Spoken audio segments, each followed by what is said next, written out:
certainly appreciate Paul Casey stopping by and sharing some of his insight on distance control. And again, remind you that science that he employs, where he's kind of making the distance based on how far he's taking the club back. So important for you to remember that. All right, we've got to head to a break here. When we come back, I've got a special guest who's going to talk to you about how to hit the ball a little bit farther and a little bit straighter with the driver. You don't want to go anywhere. You certainly don't want to miss that. I'm not going to miss it. A little farther and a little straighter. Get out of here. Go.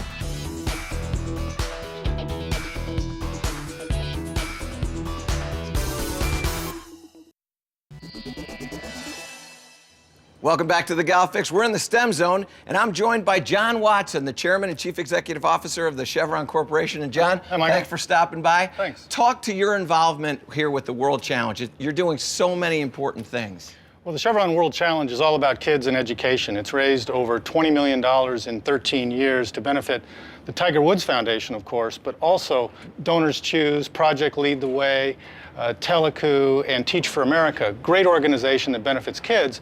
And what we're doing with the STEM zone is we've set up stations where kids can learn a little bit about golf and a little bit about math at the same time, talking about things like trajectory and velocity, so that they can get exposed to math and science, which is very important to a company like Chevron. Well, one of those areas is the energy transference area, and energy transference is critical with the driver. You're pretty good at making this ball go far. Let's watch this fast swing, this long ball that you're so well known for.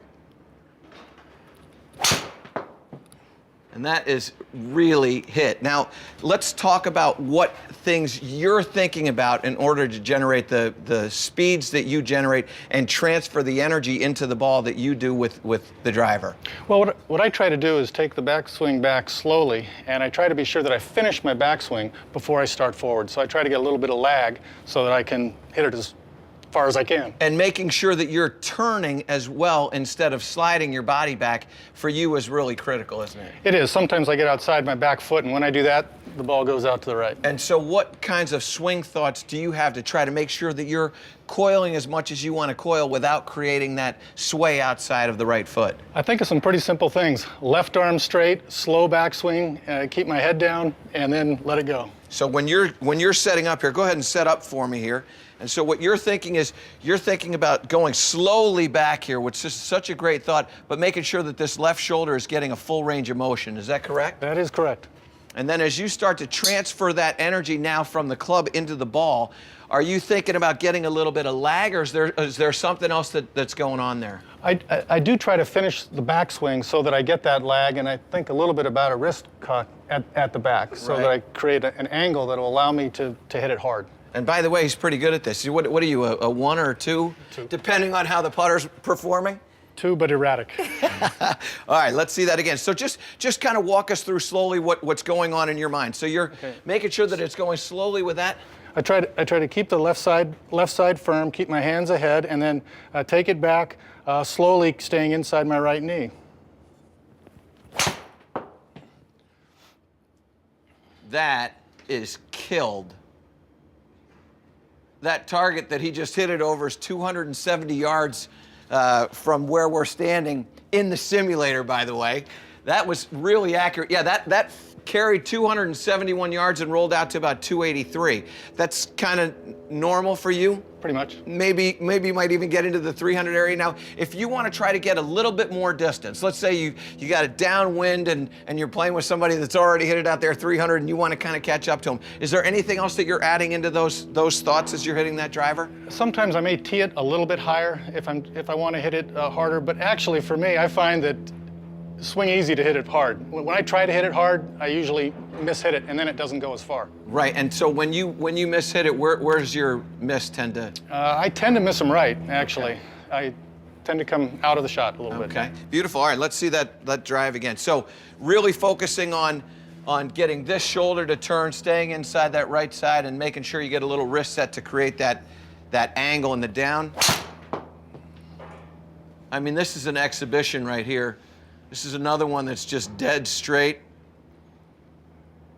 Oh, you bounced it into the circle. That's really good. All righty. Let's see one more just like that. Love that motion. And is there a spot, like when you get up to the top, are you seeing like, you know you're in a good spot when you see your shoulder in a certain place, or? Well, I want to be able to see the ball so I'm not moving my shoulder into my chin and moving my head. And I'm also working to feel where my hands are. Gotcha. All right, here we go. I didn't hit that one very well. You hit it so far it didn't even register. Well, John, listen, I appreciate you stopping in, and certainly thank you for all the things that you're doing with education. Michael, thank you, and thanks to the Golf Channel. All righty, more from the STEM Zone when we return. You're watching The Golf Fix. The Golf Fix, brought to you by SkyCaddy. Save strokes and money too. Visit SkyCaddy.com today.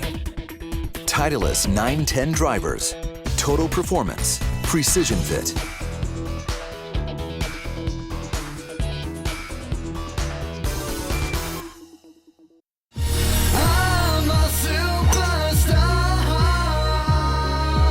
I'm a real person.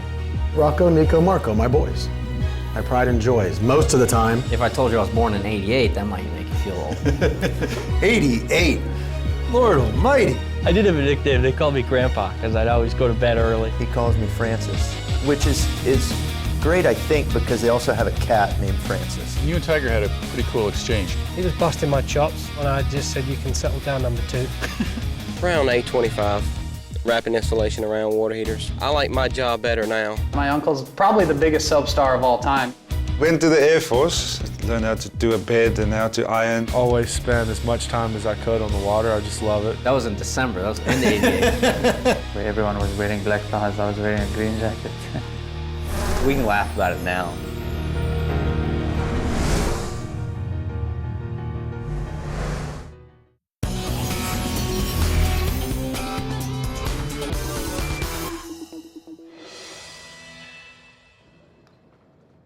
Welcome back to this very special edition of the Golf Fix from the Chevron World Challenge inside the STEM Zone. And remind you, STEM stands for science, technology, engineering, and mathematics. And you know, the education that goes on by Chevron in teaching their people and teaching our youth to understand how important all those areas, all those disciplines are. It's critical for you to be able to appreciate what they're doing in that education. And certainly back here on the putting green, educating people how to read greens, getting them to understand acceleration with what you're doing with the club head and how to make that ball travel the exact distance that you want it to travel. And certainly reading slope. There's education that goes on into understanding how hard you have to hit a ball to make that ball go into the hole and reading that slope. Those are all critical things. And we want to thank Chevron so much for allowing us to come out here and bring this to you from here. I want to thank Webb Simpson for what he lent to the show, and Paul Casey, and a special thanks to John Watson. I want to thank you for watching. I want to remind you to go see a PGA professional. We'll see you next time on The Golf Fix.